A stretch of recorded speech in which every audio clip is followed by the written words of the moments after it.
and away!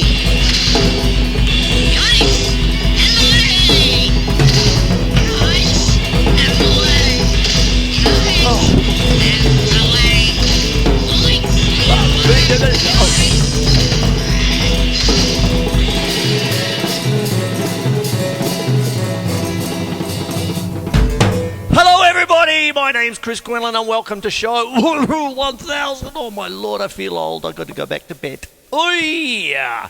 Oh, well, we made it. Camera 1, camera 2, camera 3, boot cam. And, oh well, I suppose I better do something about this show. Okay, now what I'm going to do is I'm going to disperse some little clips I've done since this show started in 1995. And what I'd like to do is actually tell you a bit about the history of the show and all that. And what happens is this.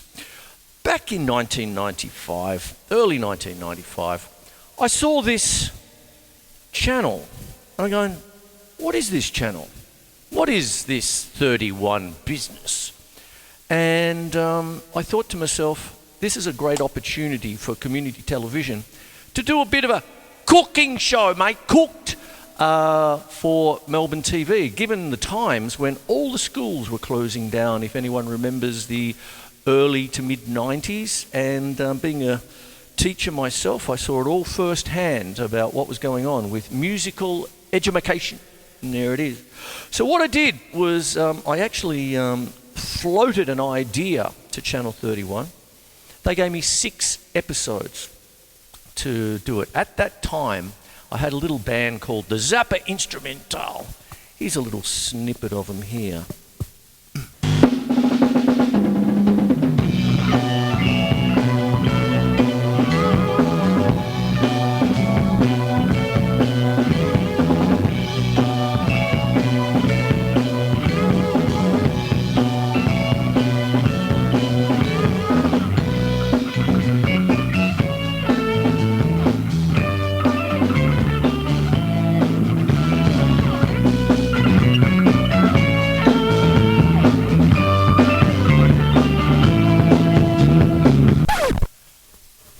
And, okay, I hope you enjoyed that little snippet.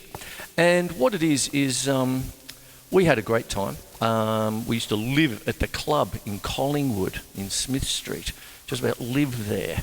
And we really built up a wonderful little clutch of fellow Zappa nuts and all sort of stuff. And they became the de facto backing band of the show. So I would get guests to come up and play. Then I'd peel that bit off and put it on 31 for Melbourne Musos and all that business. And that's what happened, you see. Now what goes on with that is that as I was going through, I was trying to get guests on the show and all this business, and everyone had the same kind of idea that I had. What's this channel? Who are you? Bloody hell, what's going on? You know, that kind of thing. But I caught a break, and that break was one Mr. Alan Zavod.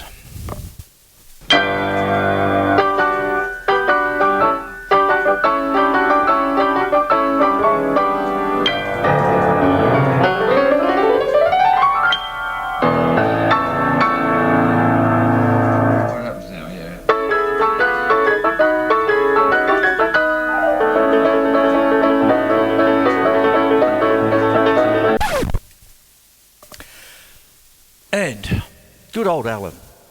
Once, I'll explain it this way. Alan Zavod, I first played with Alan Zavod way back when, in about 1980. And when I was a starving jazz musician, like kind of thing. And then we met again. And, Chris, how you going? You know, all that stuff. Would you like to be on the show? Don't mind if I do. That was the first big break. Before then, who the hell are you? After that, who have you had on the show, mate? Well, Alan Zavod. Oh, yeah, when do you want me on? And it went like that, in all humbleness, in the sense that I caught a real break. And what it was that through Alan, when Terry Bozzio came to town. And this is where I have to thank one Mr. Murray Hyde. Then he was with Billy Hyde, no relation, but dear old Murray set it all up for me. I thought it would be a great idea if Alan Zavod, who had played with Frank Zappa in 1984, met with Terry Bozzio, who had played with Zappa in the mid-70s. And they were both Zappa veterans, and they had never met before. And that day was magic. And I've put it up on the YouTuberies, and here's a little snippet now. Hi, welcome to Melbourne Musos. I hope you can hear me. And this is a very special person to me here, playing and doing a sound check before he goes on tonight at the Collingwood Town Hall. This is Terry Bozzio. Oh, keep going, keep going.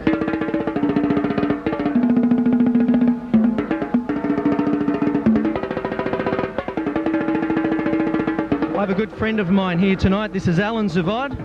And Alan Zavod and Terry Bozzio are both Zappa veterans, and they'll be talking to each other back in the dressing room. Alan, would you like to say something for all the Melbourne Muso fans? It's great to be here. There's a great musician here. We're going to look forward to having a chat.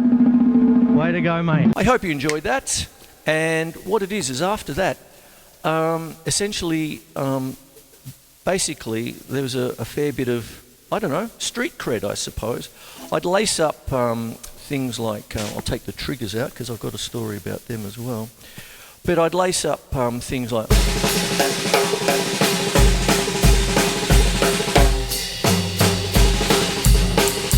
I'd lace up stuff like the aforementioned cooking show. And I get all the boys in the band to do little tips. And all the interviews that I did with various people, it was much more, rather than when's the CD coming out, it was like, how did you do that? And I had a little segment called, how the hell did you do that? Well, this is a myxomatosis mode. This is a Phrygian mode. There you go. And that's the way that I would do interviews. And and then what happened was that was all going swimmingly. I was sending myself broke with tapes. Who remembers Super VHS?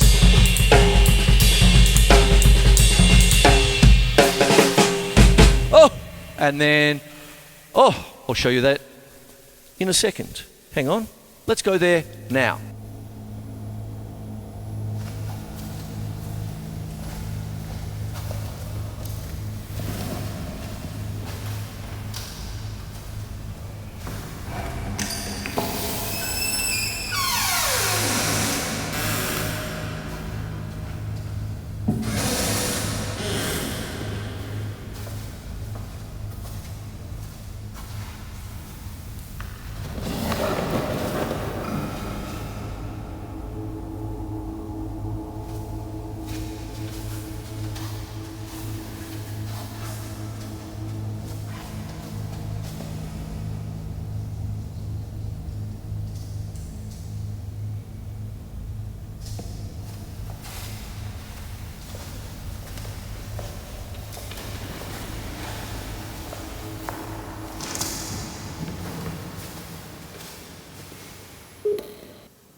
Melbourne Musos. King Kong. Spark! Spark! Rip this scene off from the X-Files. Whole show, Melbourne Musos with King Kong. Nothing but King Kong.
welcome, say hello to my little friends and my wall of friends, and that's what happens there. And then what happened was everything was going okay, ups and downs and in-betweens, all sorts of different things. Then, way back in 1999, there was the part where a bit of a checkered 31 history, but we lost the trots, the harness racing, one of our main sponsors at the time. Who remembers tuning into 31 on a Saturday night to pick a winner?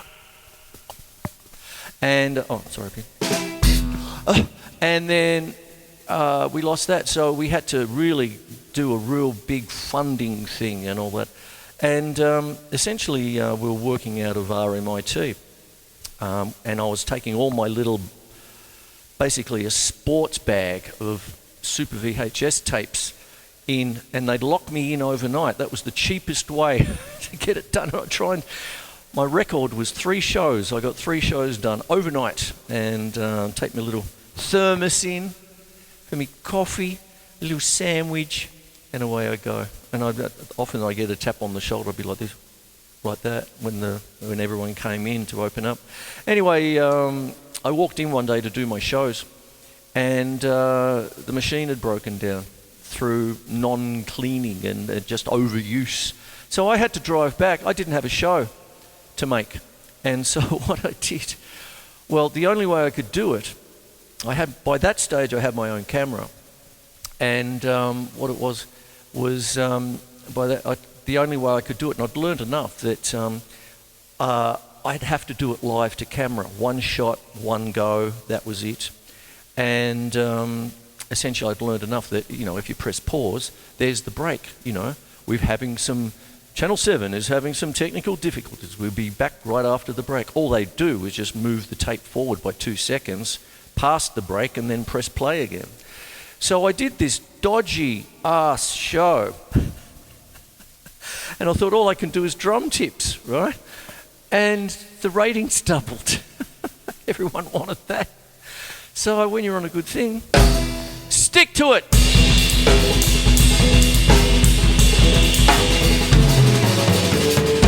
And that's what I did, and I did that. And then what would happen then is that all went great. I'll take the triggers out again. And then around about 2002, my good mate Paul Mosum, who set me up with DW drums, and Doris here, mwah, we've got these things called piccolo toms. And I said, yeah, I saw them with Terry Bozzio. So I got half a dozen of them. And you can tune them to, and you can take requests. And I often defend the piccolo toms because it's anyone else's octopad. That's the popcorn snare, and so on it goes. So that's what happens with that. Here's a little something.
What would happen is all of a sudden, if I'm going to make this a little bit of a teaching show rather than a looking back show, is the sense that all of a sudden I had these half a dozen little piccolo toms on my left-hand side. What am I going to do with them? And so it really kicked in all the orchestration studies and everything that I did, in my late teens and 20s. And I started doing...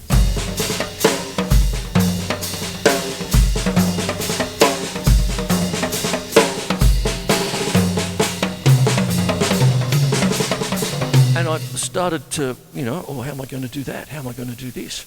And so once you get a problem, okay, you have to find a solution to the problem, you see. And one of the other things that I love doing is mallets because of the classical side of things.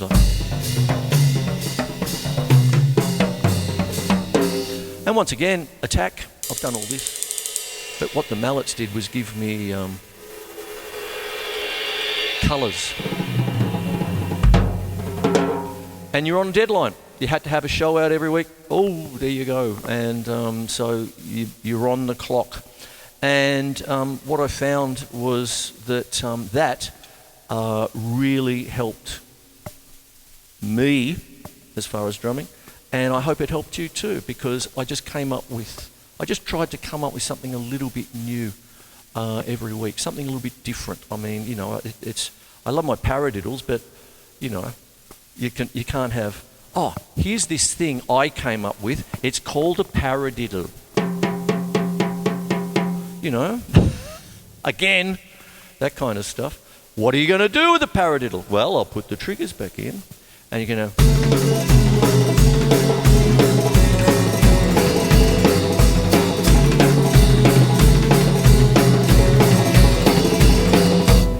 So you got to come up with it. Oi! And there it is there. All right. So what happened then was that's all fine. And I went along through the 2000s and doing different things like that. It was wonderful and lots of fun. Various different time slots and stuff. But what started to happen in 2009 was these things called triggers.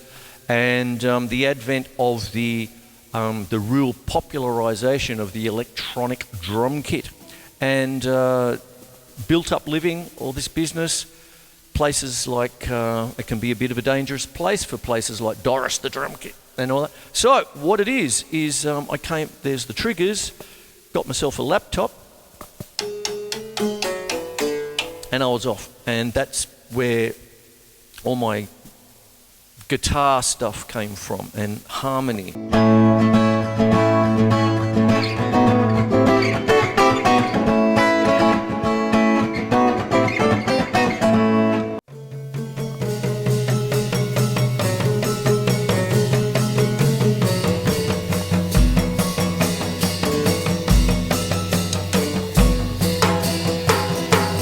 And you start to explore sounds. I often mention a little-known drummer by the name of Barry Alshall, who would do things like that.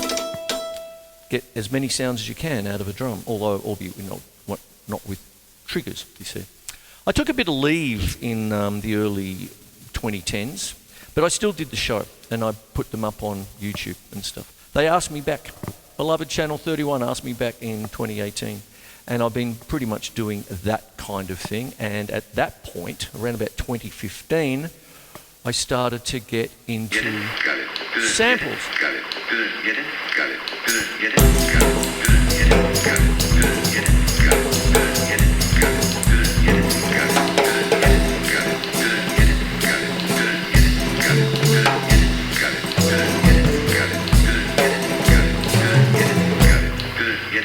it. Good.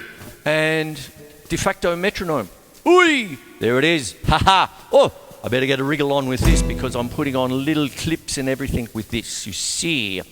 And then that happened. Then we're talking about COVID. Okay. At this point, there were no gigs in town. We had 6 lockdowns over 2 years.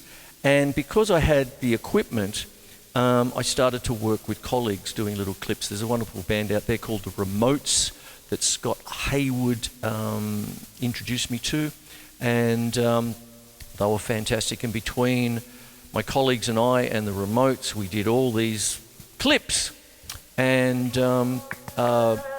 people like Julie Storer,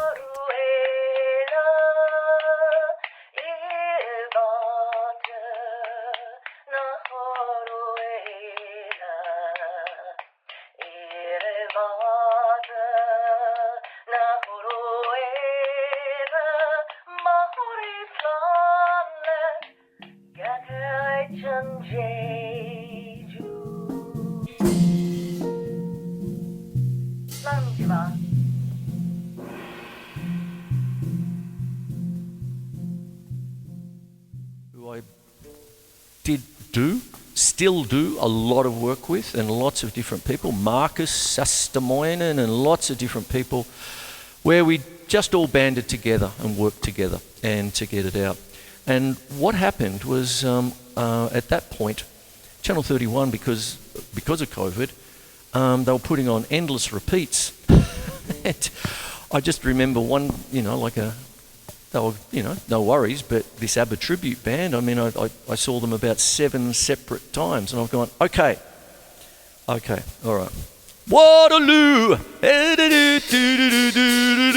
Wow! And I rang up 31, and I sort of said, do you need a little bit of help? Do you want a couple of extra clips for just filler and all that? Oh, we'd love it. Oh boy, yes, please. So I sent them all the stuff that people like Julie Storer and I did, Marcus and I did, all sorts of different things. And there's so many people there. And they came back in a month and said, why not make your own show, Chris? And I said, well, I've already got one. And I said, well, no, with all the clips. And that became Impromptu TV. And that started in 2022, kind of thing, with all those clips. And now it's a spoken word thing. Now, I'm not doing a lot of playing.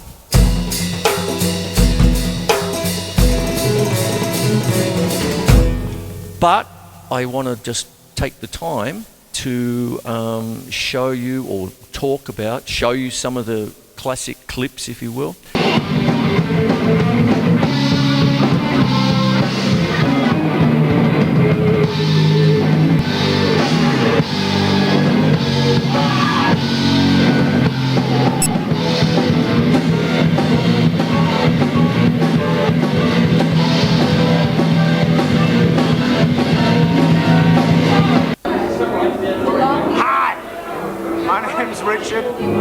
I'm Willie. My profession is a pimp. I'm here with 2 close friends. Not directly on my immediate payroll, but they help me out now that I'm in my later years with some of my stranger habits. But it's beautiful to have them here. And, well, we may be going out to the Lido a bit later to do some work, but who knows? And as Richard, I'd like to say, gee, this is a place. Oh, of course, as always. And we wish you all the best. Me and the girls, and in fact my whole workstation, my whole factory of beauty and professional encouragement to some of the great workers, I think, in our industry. I'm going to sing soon, and I may be getting the whole thing right down to the time. Are you okay, girls? Fine. You okay? Fine. This is Camarillo Brillo. This is Melissa Montana. We've been together for now 5 years as a professional unit. And usually I don't even hold my beer, this sort of thing gets done, because firstly my hands don't work. Thirdly, neither do my nostrils. But I have fun with all that. Read from that what you